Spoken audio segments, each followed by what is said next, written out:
सो ये थी आज हमारी सुबह की हालत। सो सबसे पहले नहा धो के हमने देखा अपने छत पे कुछ पेड़ पौधे बिल्कुल हरे भरे लग रहे थे। फिर हो जाते हैं हम रेडी होते हैं हम, कुछ लेते हैं ड्राई फ्रूट्स, फिर हम खाते हैं कुछ फ्राइड राइस, फिर लेते हैं हम अपना थोड़ा सा मिल्क, फिर निकल जाते हैं आकाश के साथ। इसका था आज ड्राइविंग का टेस्ट भाइयों। फिर हम पहुंच गए अमन के घर।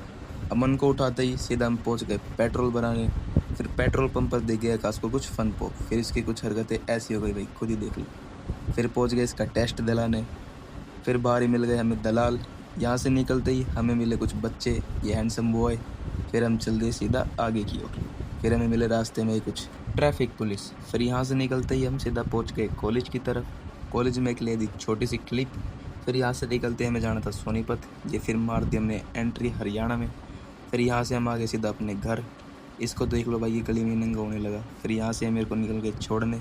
फिर मैं आ गया अपनी गली में आते ही मैं पहुंच गया अपने घर में घुसते ये देखी मैंने अपनी कुछ हालत हो गई थी बहुत बेकार। फिर आते ही हमें दिख गई अपनी माँ, ये करती सेवइयाँ पैक। फिर मैं गया था सो, तबीयत हो गई थी थोड़ी सी ख़राब। फिर नहा धो के हम पहुंच जाते हैं शेक पीने के लिए। शेक पीते ही मैं निकल जाता हूँ अपने घर की तरफ, बाइक लगाते ही घर में। सो आज का व्लॉग कर दिया यहीं एंड, मिलते हैं जल्दी न्यू ब्लॉग के अंदर।